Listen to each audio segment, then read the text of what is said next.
Hello दोस्तों, नमस्कार। कैसे हैं आप सब? आई होप कि आप सब अच्छे होंगे और खूब बढ़िया से मन लगाकर पढ़ाई कर रहे होंगे। तो आज आप लोगों को पता है कि हिंदी साहित्य का प्रश्न चलने वाला है। हिंदी साहित्य और व्याकरण दोनों के इसमें मिक्स करके लिया हुआ है प्रश्न को। तो एक एक प्रश्न इम्पॉर्टेंट है, फटाफट से इसको नोट करते रहिएगा, ना हो तो रिविज़न करते रहिएगा, पर करते रहिएगा ज़रूर, क्योंकि क्लास बहुत ही इम्पॉर्टेंट है। तो चलिए आज के सेशन को चालू करते हैं। थोड़ी सी तबीयत भी डाउन है तो कोई बात नहीं, जुकाम हुआ है, फीवर भी था। तो चलिए आज के सेशन को स्टार्ट करते हैं। हेडिंग डाल लीजिएगा, हिंदी साहित्य के मुख्य इतिहासकार और उनके ग्रंथ निम्न अनुसार हैं। तो पॉइंट करके लिखिएगा ब्लैक पेन से। हिंदी साहित्य के मुख्य इतिहासकार और उनके ग्रंथ के निम्नानुसार हैं। कौन कौन से हैं? ये है। तो चलिए स्टार्ट करते हैं। प्रश्न है, पहला पॉइंट है, गारसादत्त तासी के द्वारा लिखा गया कौन सा इतिहास है? कौन कौन सी रचना है? इस्तवार द ला लिते राब्यूर हिंदुस्तानी, ये किस भाषा में है? फ्रेंच भाषा में है। फ्रेंच विद्वान हिंदी साहित्य के पहले इतिहासकार माने जाते हैं। कौन? गारसादत्त तासी। अगला प्रश्न है, शिव सिंह सेंगर के द्वारा लिखी गई रचना कौन सी है? तो शिव सिंह सेंगर के द्वारा लिखी गई रचना है शिव सिंह सरोज। शिव सिंह से ही याद कर लेना, शिव सिंह सरोज इनकी रचना है। अगला प्रश्न है, जॉर्ज ग्रियर्सन के द्वारा लिखा गया कौन सी रचना है? तो the modern vernacular literature of Hindustan. आगे देखते हैं, मिस्र बंधुओं के द्वारा लिखा गया है। सुपर फास्ट रिवीजन क्लास में आज हम बिल्कुल सुपर फास्ट चलेंगे, क्योंकि प्रश्न बहुत ही ज़्यादा हैं और टाइम बहुत कम रहता है। तो बिल्कुल आज इसको पूरा क्लियर करवाना है। वन लाइनर ही है, इसलिए ज़्यादा इसमें कुछ बताने वाला भी नहीं है। तो सीधा सुपर फास्ट रिवीजन ही करते चलते हैं। मिस्र बंधुओं के द्वारा लिखा गया है। मिस्र बंधु विनोद किसकी रचना है? मिस्र बंधुओं के द्वारा। मिस्र बंधु कौन कौन थे? श्याम बिहारी, देव बिहारी और सुख बिहारी। ये कौन थे?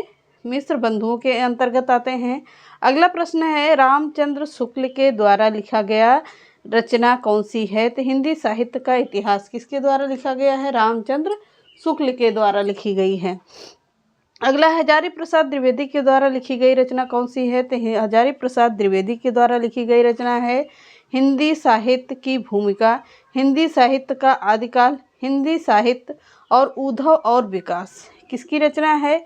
ये सारी रचनाएं हैं हजारी प्रसाद द्विवेदी जी की। किसकी हैं? हजारी प्रसाद द्विवेदी की हैं। फिर से देखिएगा, हजारी प्रसाद द्विवेदी के द्वारा लिखा गया रचना हिंदी साहित्य की भूमिका, हिंदी साहित्य का आदिकाल, हिंदी साहित्य और उद्भव और विकास। किसके हैं? हजारी प्रसाद द्विवेदी की हैं। अगला प्रश्न है, राम कुमार वर्मा के द्वारा लिखी गई रचना कौन सी है? हिंदी साहित्य का आलोचनात्मक इतिहास। किसका है? राम कुमार वर्मा का है। हिंदी साहित्य का आलोचनात्मक इतिहास, राम कुमार वर्मा।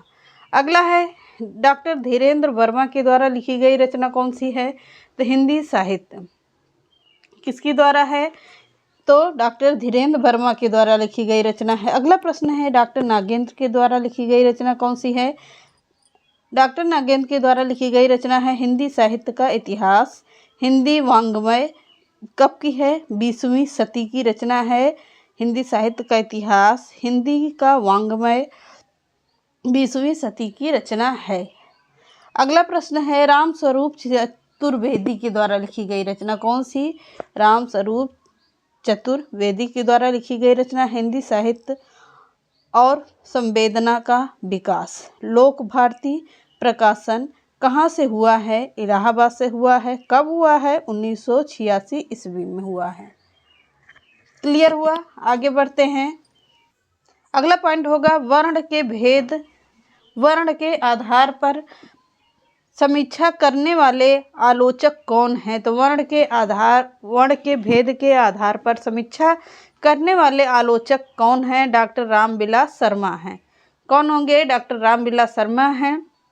अगला है, आचार्य हजारी प्रसाद द्विवेदी के समर्थक या आलोचक कौन हैं? तो डॉक्टर आचार्य हजारी प्रसाद द्विवेदी के समर्थक हैं या आलोचक हैं डॉक्टर नामवर सिंह। कौन होंगे? डॉक्टर नामवर सिंह होंगे। अगला है, फ्रायड के मनोविज्ञान से प्रभावित आलोचक कौन हैं? तो फ्रायड के मनोविज्ञान से प्रभावित आलोचक हैं डॉक्टर नगेंद्र। कौन होंगे? डॉक्टर नगेंद्र हैं। अगला है समकालीन समीक्षा की दोनों धारा वस्तुवाद और भाववाद का समन्वय का विकास किया है। किसने किया है? तो रामस्वरूप चतुर्वेदी ने किया है। किसने? रामस्वरूप चतुर्वेदी ने किया है। अगला प्रश्न है, यानी अगला पॉइंट है, आलोचना के नवीन मानदंडों की स्थापना करने वाले आलोचक कौन हैं? तो आलोचना के नवीन मानदंडों की स्थापना करने वाले आलोचक हैं कौन? आचार्य रामचंद्र शुक्ल हैं। कौन होंगे? आचार्य रामचंद्र शुक्ल हैं। अगला प्रश्न है या पॉइंट है, दार्शनिक अनुशासन के आलोचक कौन हैं? तो दार्शनिक अनुशासन के आलोचक हैं डॉक्टर देवराज। कौन होंगे? डॉक्टर देवराज हैं। अगला प्रश्न है या अगला पॉइंट है, शायद दिखा नहीं है आप लोगों को, तो यहाँ से फिर देख लीजिएगा। आलोचना के नवीन मानदंडों की स्थापना करने वाले आलोचक कौन हैं? शुक्ल जी,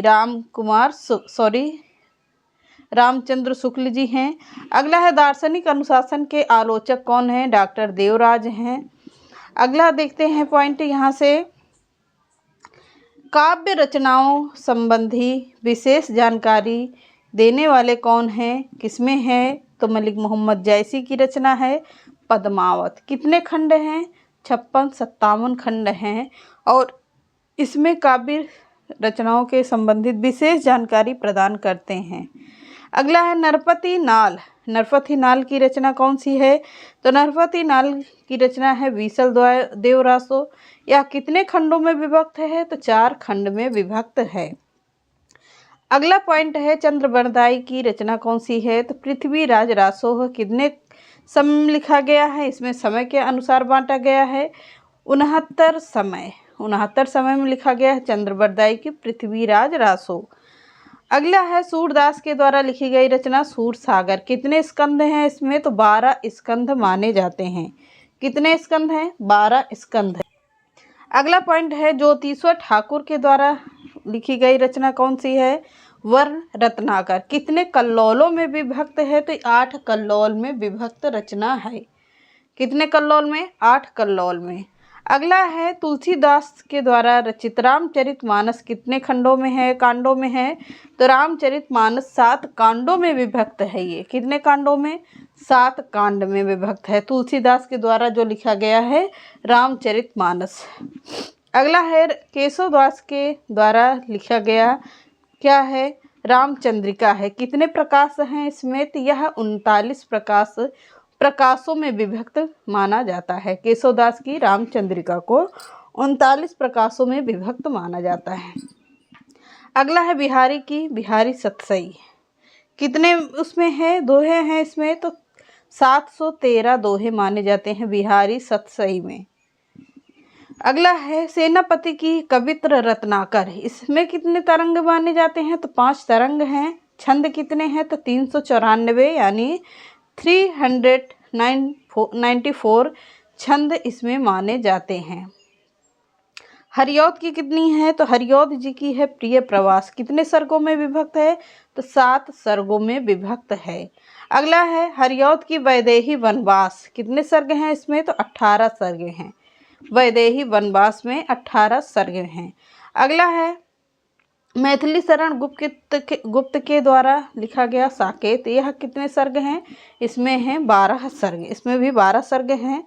अगला है, जयशंकर प्रसाद की कामायनी कितने कांडों में है? तो कामायनी एक महाकाव्य है जो जयशंकर प्रसाद ने लिखा है। कितने सर्ग हैं इसमें? तो 15 सर्ग हैं। अगला है, मुक्तिबोध अंधेरे में। मुक्तिबोध की रचना है अंधेरे में। कितने खंड हैं इसमें? 8 खंड हैं और 71 बंध हैं। कितने हैं? 8 खंड हैं और 71 बंध हैं। तो ये रहे आज के कुछ इम्पॉर्टेंट प्रश्न जो आप लोगों को एक ही क्लास में मैंने कवर करवाया। बहुत ही अच्छी क्लास थी ये, आप लोग इसको चाहो तो नोट कर लीजिएगा। यहाँ से प्रश्न आप लोगों को बिल्कुल बेसिक से था, तो यहाँ से प्रश्न पूछा जाता है, तो आप लोग इसको वीडियो की स्किप मत करना और अच्छे से पूरा पढ़ लेना। तो चलिए मिलते हैं नेक्स्ट क्लास में। चैनल पसंद आता तो लाइक सब्सक्राइब एंड शेयर करिएगा। नमस्कार।